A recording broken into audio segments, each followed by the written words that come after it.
And welcome back to the Coach's Corner. Here we have one of the assistant coaches at Broome High School filling in for Coach Fleming tonight, Gavin Anderson, who has been a guest on our show before. Welcome back again. Thank you, Gavin. Glad to be back. All right, you had one of your guys, or sometimes two of your guys here tonight. Tell us about the players of the week that we had here tonight. I got Devon Armstrong. Devon's a guy who Devon's been that size since he was probably fifth grade. He's a big kid. He's got it. I tell him all the time, if he decides to go, he wants to go somewhere. I hadn't seen a kid yet that is going to stop him from going anywhere. He can be really a dominant player when he wants to be. He's kind of figuring it out this year. Didn't get to play last year, so he's got some catching up to do. But he's still got another year, so he's young. Still got some time to keep growing and keep getting better. And Steven's kind of the same way. He's a big kid, always been a big guy. He's young as well, just a sophomore. So those guys are going to keep getting bigger and stronger and better, and they're just great kids. And good to have them both and have them for a little bit longer. Well, I've seen Devon here in the last few weeks. I've seen him. It looks like he has stepped up a notch. He has. That he had a couple of, in the last 2 or 3 weeks, he's had some huge plays that he's made, tackles for loss there, and I'm seeing him get better. What have you seen? The same, he steps up in big moments as well. It's kind of like right when we need a play, he'll kind of step in and make a play there. Just in last week, when we went up to in the mountains of North Carolina, he got a big hit in the backfield. It was chase the quarterback down. That's one of the things about him, as big as he is. I mean, he moves really well. He's a basketball player. He's got, great feet for his size. He really, in the summer, he kind of started out, he'll make plays here and there, but he wasn't in shape. He could kind of go a couple series, had to get out. And I always told him how much he plays depending on what his shape is like. And he's worked and got himself into shape now, and I can leave him on the field, depend on him for a while. And the more comfortable he gets, the better he gets every week. We got to work a little bit with him on his rushing skills. that had to have been a lineman's dream when Noah stripped the ball, and lo and behold, it just fell into his hands. And I could see how big his eyes got even from the press box. But he needs to learn ball security. Yeah.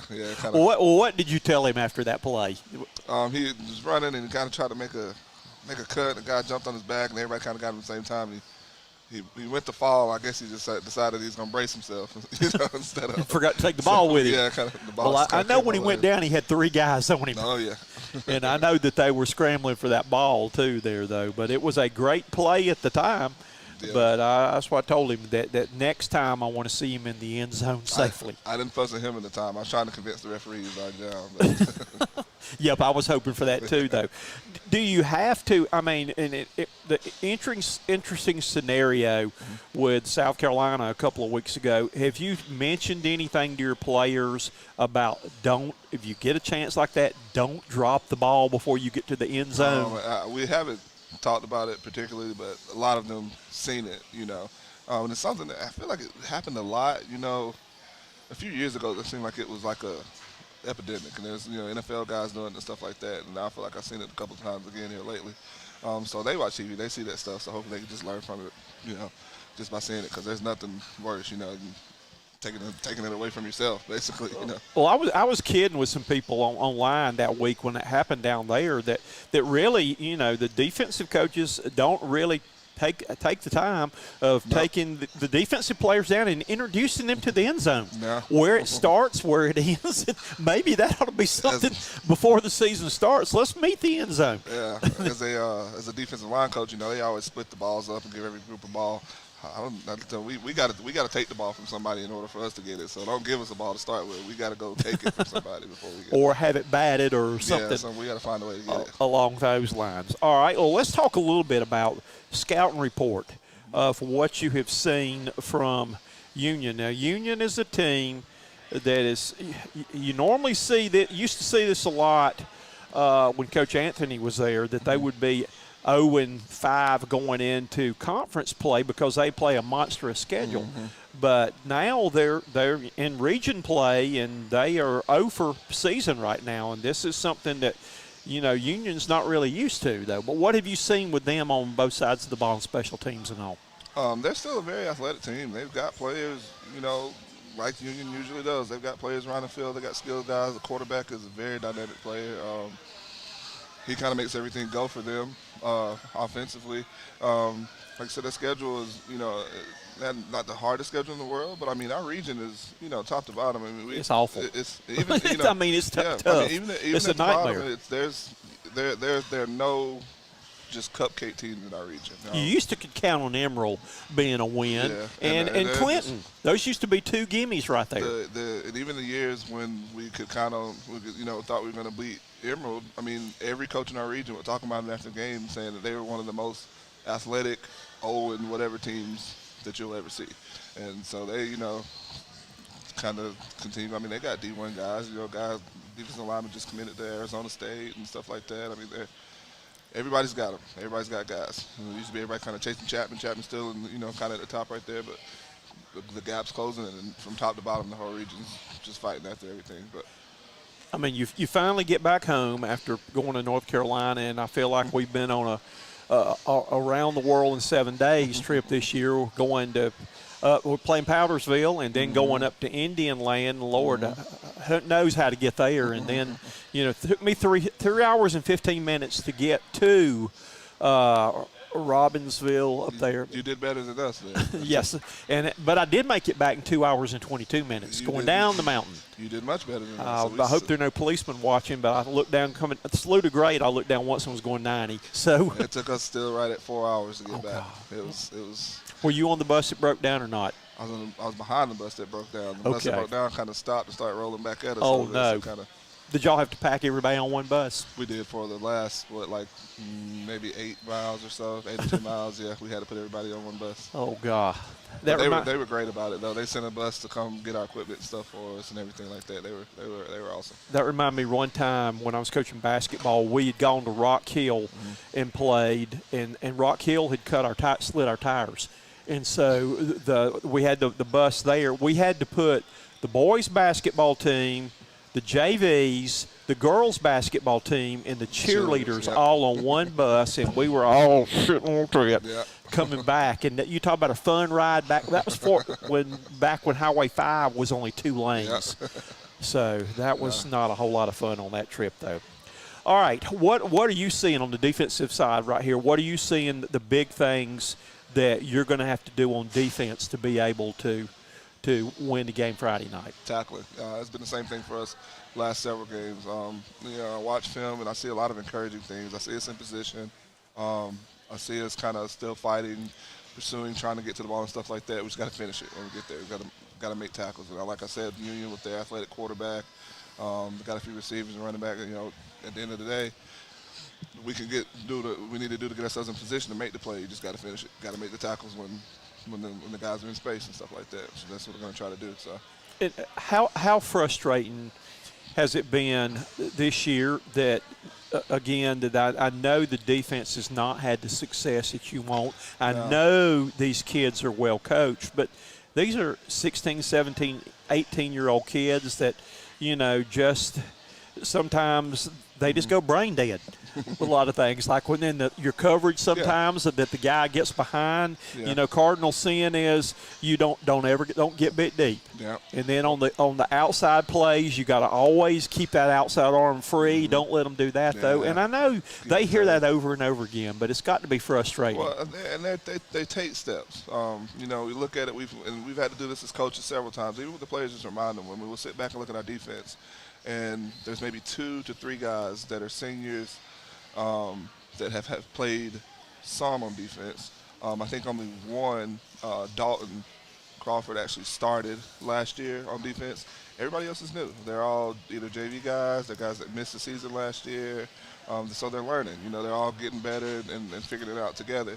So, I mean, it's like I said, just by looking at last week, I know as a defense coach coming at the end of the game and seeing that number in the score box is so frustrating. But when I go back, it's Friday night, I feel terrible, looking at that number. When I'm Saturday morning and Sunday going back and look at film, I see so much encouraging stuff. Guys learning, guys getting better, guys figuring it out. So that's just something to keep building off of, and you have to keep reminding the kids of it. And, they keep fighting. They're not going to quit. That's the thing I enjoy about them, this group, and younger guys, older guys together.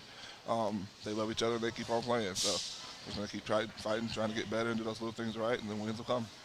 All right, going back to Union for just a minute right here. Yep. That Union lost their game they played last game. I believe it was 62-49 to Woodruff. Yeah, 62-63. Like that. Something like that, yeah. So, again, even though they haven't won a game, they put up, 49 points. Oh, yeah. Usually 49 points will win a game for you. Absolutely. That's the same thing that I was saying. I mean, that quarterback gets in space, and he can make things happen for him. He's got a strong arm, so he'll let it go. And they got some of those guys that, run track and play basketball for him out there on the edges, big, long guys that can go get it. So, I mean, that's kind of what they do. They'll run the ball a little bit, but, I mean, usually their run game is kind of based still on the quarterback.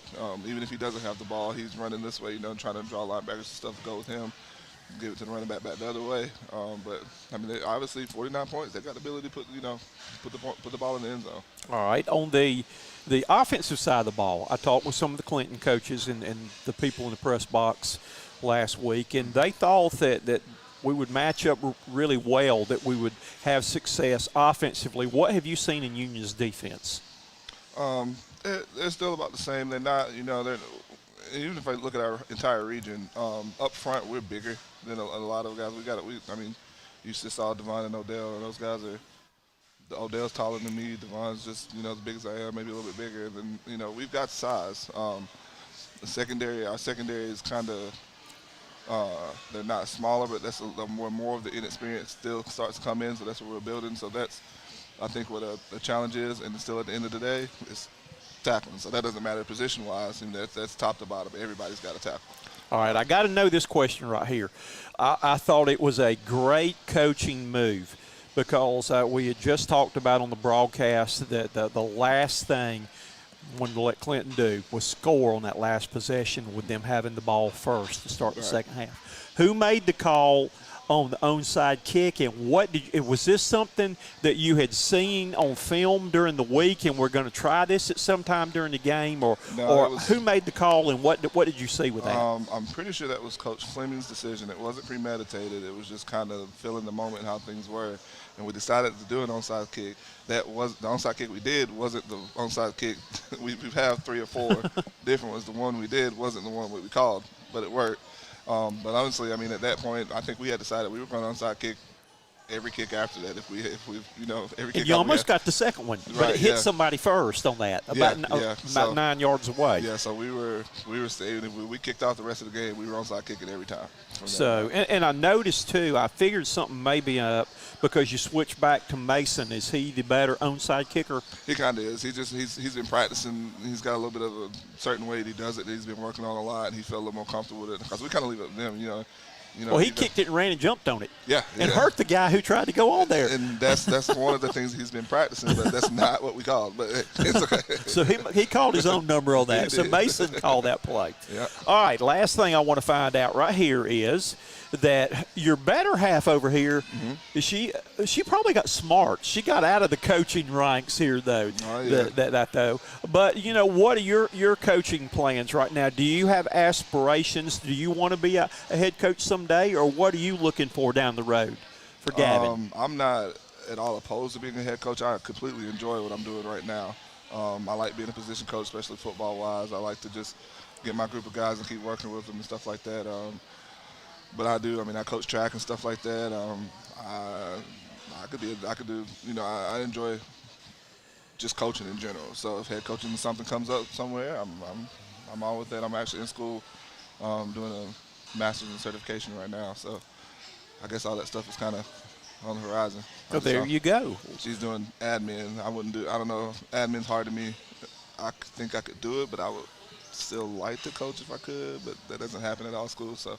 Well, back when I was in District 6 many, many years ago, back when I had hair and lots of it there, they tried to talk me. They were trying to recruit all the coaches to get out of coaching and be administrators then. And I said, there ain't no way that I'm not dealing with all the headaches doing that. I'll deal with the parents that are headaches rather than the problem kids that have parents that come in and think, well, Junior done never do anything wrong. Oh, no. Sally, the way her brain kind of works, she just thinks super fast all the time. It's just always going. So I think being an admin kind of fits because it's just here, there, everywhere. Things kind of go. So honestly, it probably calms her down to be that busy all the time. All righty. So, well, we appreciate you coming. Always enjoy chatting with you. It's always a lot of fun there, though. And, hey, this was a cheap date tonight. Oh, yeah. So, pizza and buffet cards. Yeah, I texted her, told her we were going to pizza. Y'all have to do this again. So, again, well, good luck this coming Friday night. And they're going to be a big game. People don't realize the winner of this game is probably going to be in position for a playoff spot. Yeah, that's going to be a key one. We need to go ahead and knock the next 2 out if we can. But yeah, this one right here is we got to have this one. So all righty though. playoff mode. Well, thank you for being with us, and we'll see you Friday night. All right, see you.